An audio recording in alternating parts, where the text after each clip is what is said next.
Meet Arav. He was a young boy, full of beans and always ready for fun. His smile was as bright as the morning sun. Yar. Today was a super-duper special day for Arav. He was going on a big ship. This was not just any ship, mind you. It was the famous little Titanic. It was painted bright blue and white. Flags from all over the world fluttered merrily on its masts. Arav had stars in his eyes just looking at it. He thought it was the grandest ship in the whole wide world, truly. The little Titanic was ready for its next big journey across the sparkling sea. Arav held his father's hand very tightly as they walked up the gangway. "Wow, Papa," he whispered, his voice full of wonder. The ship was like a floating town, just for kids and families. There were so many things to see already. Big, colorful funnels puffed out pretend smoke. Cheerful music was playing from somewhere nearby. He could hear other children laughing and shouting with glee. Arav felt a happy dance starting in his feet. This was going to be the best adventure ever. Once on board, Arav's eyes darted everywhere. The deck was so shiny and clean. Sailors in smart uniforms smiled and said, "Welcome aboard, young master." There were comfy chairs to sit on and look at the endless ocean. He saw a big play area with slides and swings. Oh, and a swimming pool that looked like a giant blue suite. Arav couldn't wait to explore every nook and cranny of this magnificent vessel. He wanted to see the captain's bridge too. Maybe the captain would let him steer the ship. Just kidding. But it was fun to imagine, wasn't it? His parents found a nice spot where they could relax. They told Arav he could go and explore nearby, but to be a good boy. "Yes, Mama, yes, Papa," he chirped happily. He gave them a quick hug and then, whoosh, he was off like a little rocket. The little Titanic was his playground now. He felt so brave and grown up. The sea breeze tickled his nose. What amazing things would he discover? What new friends would he make? The adventure had truly begun, and Arav's heart was thumping with pure excitement and anticipation for all the fun ahead. As Arav wandered around the sunny deck, he saw a group of children. They were gathered near a big, colorful parrot. The parrot was squawking, "Hello there! Welcome, welcome!" A girl with bright pink ribbons in her hair giggled. "My name is Priya," she said to Arav with a friendly smile. Soon, Arav met Samir, who loved telling jokes, and little Mina, who carried a fluffy teddy bear everywhere. They all became friends in an instant, just like that. It was so easy to make friends here. Everyone was in a holiday mood, ready for some masty. The parrot's name was Captain Kiri, or so he claimed. Captain Kiri had many stories to tell about his sea travels. He would ruffle his green and red feathers proudly. Then, a small, mischievous monkey scampered by. His name was Miko, and he wore a tiny sailor hat. Miko loved to play peekaboo and was very good at finding lost buttons. The children adored Miko and Captain Kiri. These animal friends made the little Titanic even more special. They would follow the children around, adding to their games and laughter with their funny antics. The new friends did everything together. They raced paper boats in a small puddle left by the deckhands. They had ice cream eating contests. Miko always tried to sneak an extra scoop. They explored the ship's library, which was full of wonderful storybooks with colorful pictures. Priya was very good at drawing, and she drew pictures of all her new friends, including Captain Kiri and Miko.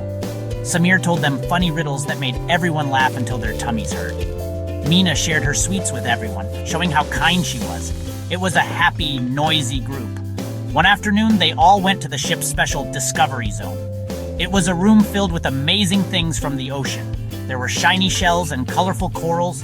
There were maps of faraway lands and models of old sailing ships. An old, kind sailor, Captain Uncle, showed them how to tie different knots. He told them tales of friendly dolphins that sometimes swam alongside the little Titanic. Arav and his friends listened with wide eyes, imagining all the wonders of the deep blue sea. Every day was a new adventure, full of learning and fun. One sunny morning, Captain Jolly, the real captain of the little Titanic, had a small problem. He was a kind man with a big, bushy white beard. He always had a smile for the children, but today he looked a little bit worried, just a tiny bit. Oh dear, he mumbled, looking around his cabin. Arav and his friends happened to be nearby. They were playing with Miko the monkey, who was trying to balance a biscuit on his nose. They saw Captain Jolly looking a bit flustered, which was unusual for him. "What's wrong, Captain Jolly?" Arav asked bravely. Captain Jolly looked at the children. "Well, my little adventurers," he said with a small sigh, "I seem to have misplaced my special treasure hunt map. It's the map for today's big ship-wide game for all the children. Without it, the game cannot start, and everyone will be so disappointed. The map was not just any map. It was hand-drawn by the captain himself, with funny clues and a picture of a chocolate treasure chest at the end. The children's faces fell a little. They were all looking forward to the treasure hunt. Priya, ever so thoughtful, piped up, "Don't worry, Captain. We can help you find it." Samir nodded eagerly. "Yes, we are super good detectives, you know." Mina clutched her teddy bear and said, "We will find your map, Captain Uncle." Miko the monkey chattered excitedly, as if he understood and wanted to help too. Captain Kiri, the parrot, who had flown in through the open porthole, squawked, "Find the map! Find the map! Good idea, kids." Arav felt a surge of determination. This was a real mission for them, a proper adventure, just like in his storybooks. Captain Jolly's eyes twinkled. "Well, that's a splendid idea," he boomed, his smile returning. "4 clever children and 2 very smart animal friends. I am sure you will find it in no time at all." Where could it have gone? He had last seen it on his big desk, right next to his favorite telescope. But now, it was gone. Vanished. Poof! The children looked at each other. This was their chance to be heroes. "Chalo, team!" Arav announced. "Let's start looking for clues. The treasure hunt must go on for everyone." The little detective team quickly got to work. Arav suggested they retrace Captain Jolly's steps. "Where did you go this morning, Captain?" he asked. Priya, with her sharp eyes, started looking under the tables and chairs in the captain's cabin. Samir, ever the joker, started asking silly questions to Miko. "Did you see a paper, Miko?" "A yummy paper, perhaps?" Miko just chattered and pointed towards the open porthole. Mina, meanwhile, carefully checked the bookshelves, making sure no paper had slipped between the big books. Captain Kiri flew around the cabin, peering into high corners. Suddenly, Miko started chattering more excitedly than before. He scampered out of the cabin and onto the deck, looking back as if to say, "Follow me." The children and Captain Kiri followed the little monkey. Miko led them past the swimming pool, around the ice cream stall, and then he stopped right in front of the ship's bakery. The wonderful smell of freshly baked cakes and biscuits filled the air. Miko pointed a tiny finger towards a half-eaten biscuit on a small table, and right next to it, peeking out from under a baker's white apron, was the corner of a colorful map. Arav gently pulled out the map. "Hooray, we found it!" he shouted with joy.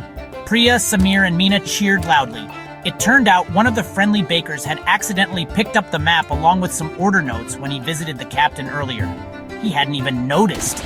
Miko must have seen him carry it away and then got distracted by the biscuits. Captain Jolly arrived, huffing and puffing, and his face lit up like a Christmas tree when he saw the map. "Oh, you clever children! And you too, Miko and Captain Kiri, you saved the treasure hunt!" Everyone on the little Titanic was so happy. The treasure hunt was a huge success, all thanks to Arav and his wonderful team. They learned that when you work together, even a tricky problem can be solved, and helping others feels really, really good inside.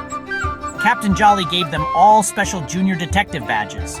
Arav knew this was the best adventure ever, not just because of the big ship, but because of the amazing friends he made and the fun they had helping out. Being brave and kind always makes for a happy story, doesn't it?